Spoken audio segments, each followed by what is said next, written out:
বাংলাদেশের তরুণ ওপেনার তানজিদ হাসান তামিম আন্তর্জাতিক ক্রিকেটে নিজের আলাদা একটি স্টাইল তৈরি করেছেন খুব অল্প সময়েই। তার ব্যাটিংয়ের সবচেয়ে বড় বৈশিষ্ট্য হল শুরু থেকেই আক্রমণাত্মক মানসিকতা।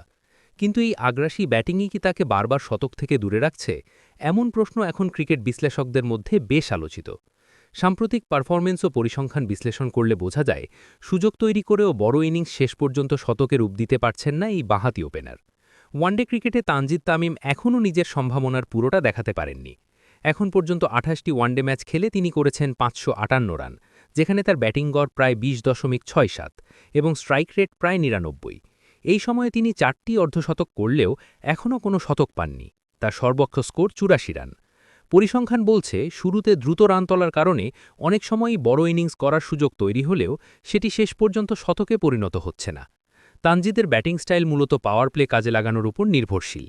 নতুন বলের বোলারদের উপর চাপ তৈরি করতে তিনি শুরু থেকেই বাউন্ডারি খোঁজেন। ফলে অনেক ম্যাচেই দেখা যায় ২০-৩০ বলের মধ্যেই দ্রুত ৩০ বা ৪০ রান তুলে ফেলেন।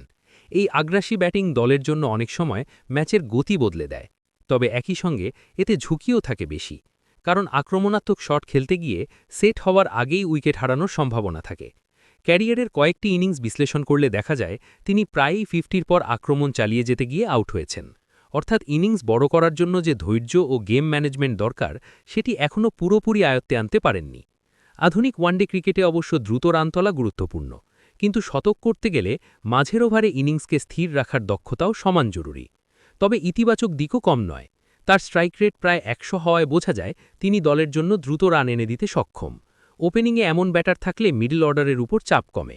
পাশাপাশি বয়স মাত্র ২৪ হওয়ায় সামনে দীর্ঘ ক্যারিয়ার পড়ে আছে। বয়স ও অভিজ্ঞতা বাড়ার সঙ্গে সঙ্গে ইনিংস নির্মাণের দক্ষতাও উন্নত হওয়ার সম্ভাবনা রয়েছে। সম্প্রতি একটি ম্যাচে মাত্র ৪২ বলে ৬৭ রানের ঝড়ন ইনিংস খেলেও তিনি আবারও শতকের সম্ভাবনা তৈরি করতে পারেননি। তবে এই ধরনের ইনিংসই প্রমাণ করে যে তিনি ম্যাচের গতিপথ বদলে দিতে পারেন খুব অল্প সময়েই। তাই অনেক বিশ্লেষকের মতে তার আগ্রাসী মানসিকতা পুরোপুরি বদলানোর প্রয়োজন নেই, বরং সেটির সঙ্গে ম্যাচ পরিস্থিতি বুঝে ব্যাটিংয়ের ভারসাম্য তৈরি করতে হবে। বাংলাদেশ দলের ভবিষ্যৎ পরিকল্পনায় তানজিদ তামিম গুরুত্বপূর্ণ একটি নাম।